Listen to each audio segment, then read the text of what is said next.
I'm Jimmy V, Marine vet and licensed mortgage loan originator, one of the nation's top VA loan experts. And today I'm giving you the only guide that I think you will need for the rest of your home buying career when it comes to VA loans. Good to go? So my vision for this video is that it's going to equip you, that you're going to be armed and dangerous, ready to go out there and put some rounds down range with your VA loan benefit by the end of this video. So if you have questions, make sure to comment down below. And I read each and every single one of them. I will get them answered for you. Let's get started.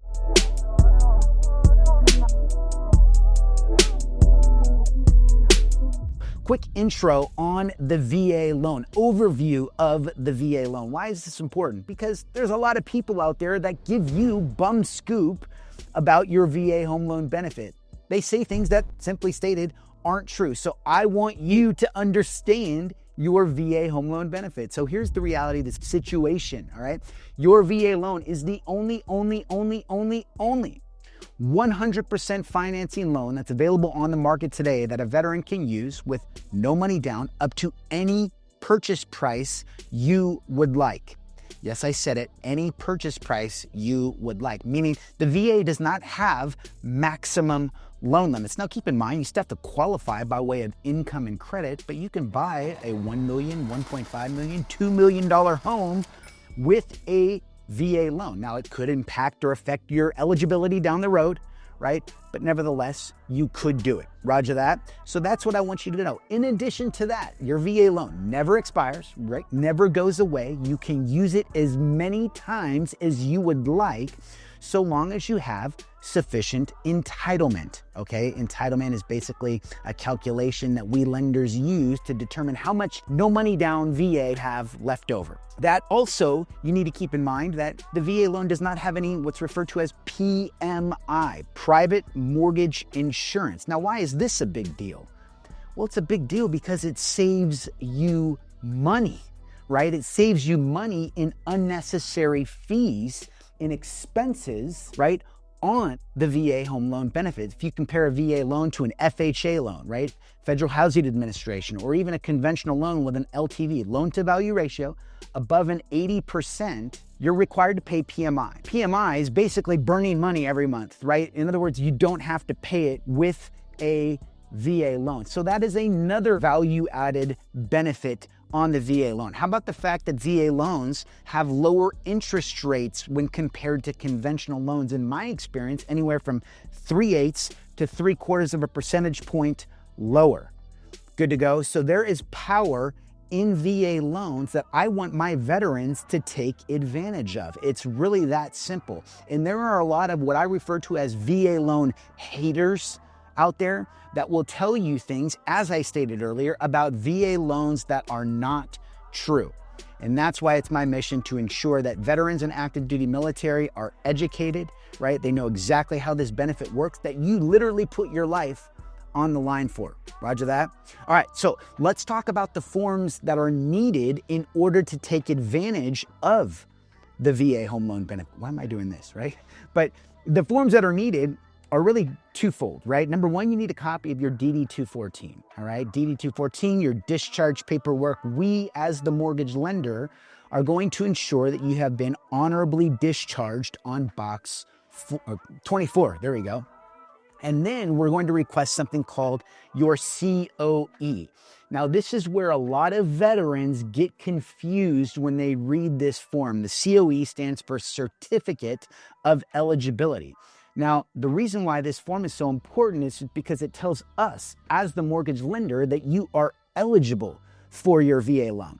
Notice I did not say pre-qualified, right? Because you can be eligible for a VA loan, but not qualified to use a VA loan. And you can be qualified to use a VA loan, but not eligible. So it's important that we ensure you are both. Good to go. And so if you'd like, I'll make a link in the description. I've got videos explaining the certificate of eligibility, how to read it, how it works, right? I'm not going to get into it right now because this video would be like 37 minutes long, all right?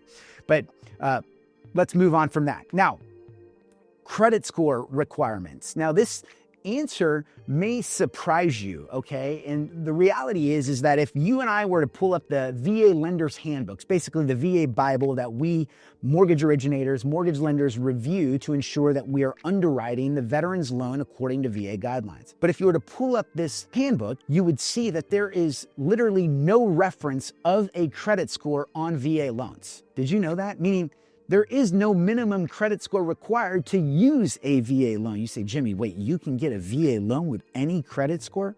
Not exactly, right? Because the VA does not lend the money. Tracking? So the VA, their primary responsibility or role is to guarantee the loan by 25%. So it's the lender lending you, the veteran, the money. By the way, what do you guys think of this new swag that I just picked up? All right.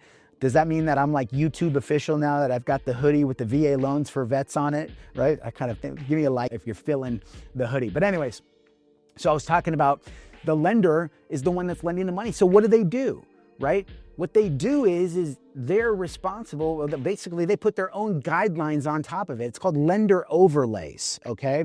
And so when they put their lender overlays, they might say, well, you need to have a minimum credit score of 640, 620, 600, right? So different lenders have different credit score requirements. I have lenders that will go as low as 580. Does that mean that you should? Not exactly, right? I always encourage my veterans to have a minimum credit score of at least 620. Doesn't mean that you have to, right? But it does two things. It helps you to get more favorable financing terms.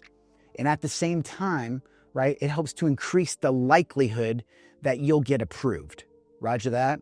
So I want my veterans walking into their home from a position of strength, right? Not beat up and battered and, financing higher rates than they need to, right? So just keep that in mind moving forward. And by the way, if you're curious to know if you are VA loan ready, I built a 60-second quiz. I'll make a link in the description.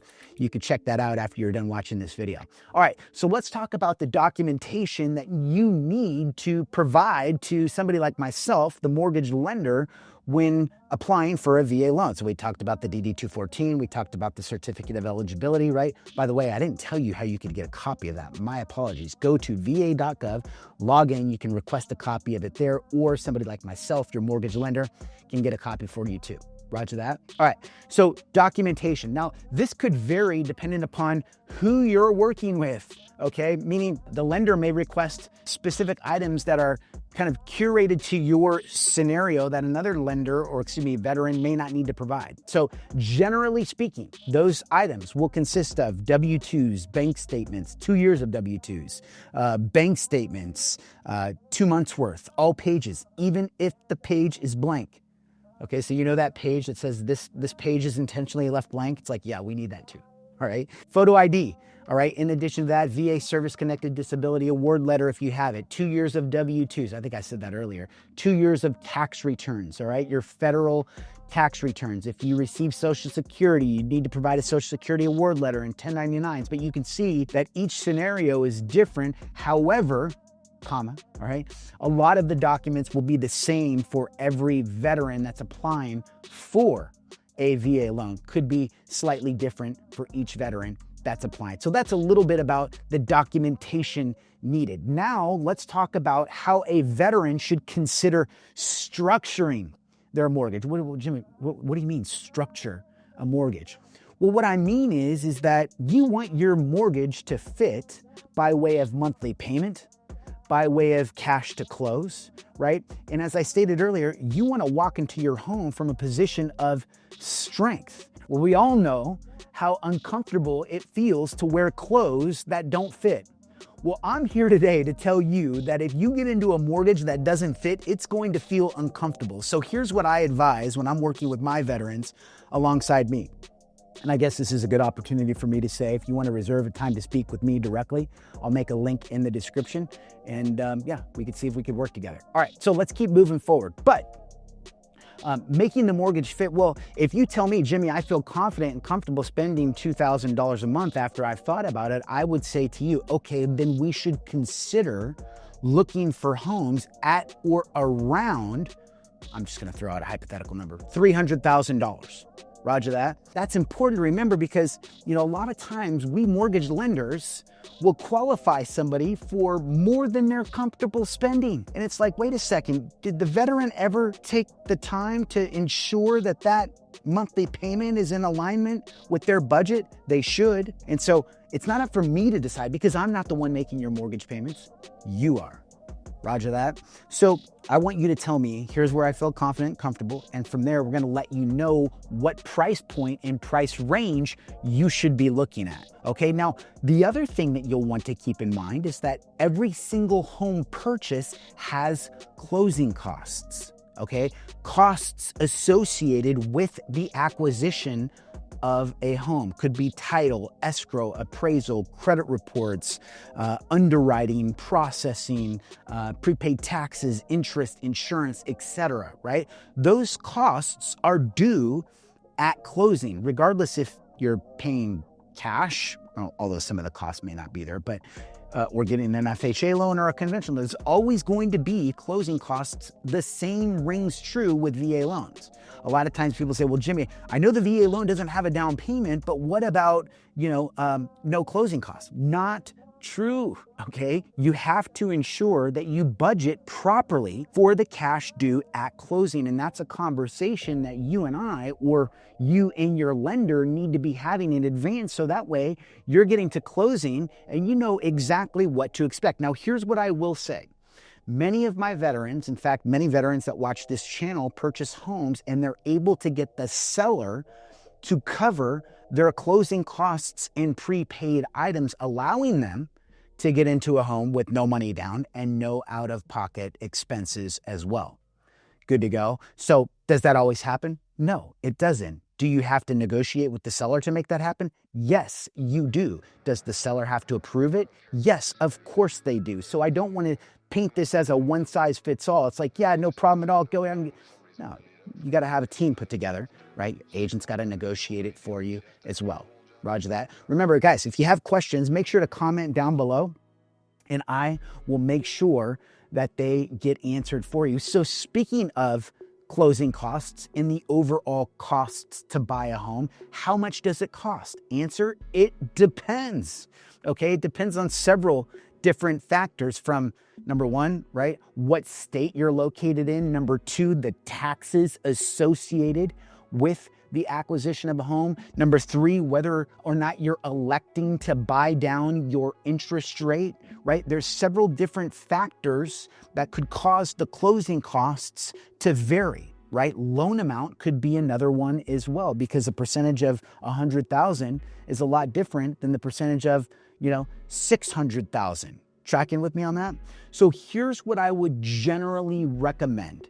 Good to go? Or I would generally say, on average, what I tell my clients is they should probably budget for somewhere around 3% of the purchase price for closing costs and prepaid items. Now, that's not a one-size-fits-all.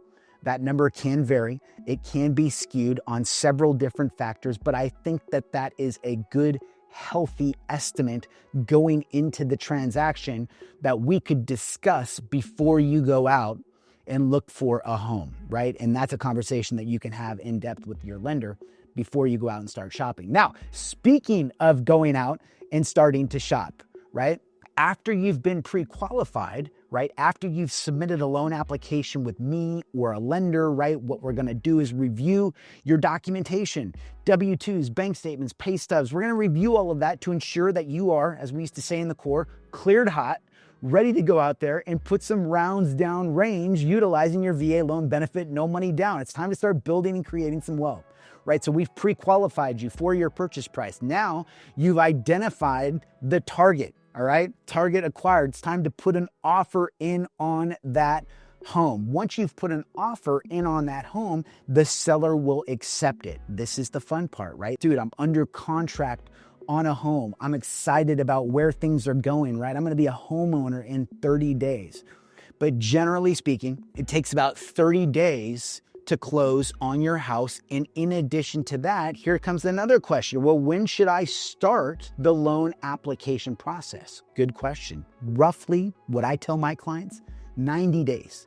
90 days from the time that they want to get into their home. So think about it for a second. If you submit a loan application with me, we review everything, we pre-qualify you. Credit reports on average tend to be good for roughly 90 days. So it gives you, call it 2.5 months to shop for a property, get under contract and close on it. Roger that. So I think based off of what I've shared with you thus far, this is the only VA loan home buyer's guide that you'll ever need moving forward. But, of course, I have a biased opinion, right? So listen, guys, if you feel like I've earned it, consider showing your love, clicking like on the video. And in addition to that, comment with your questions down below, and I'll make sure to get them answered. Hey, thank you for your service to our great country.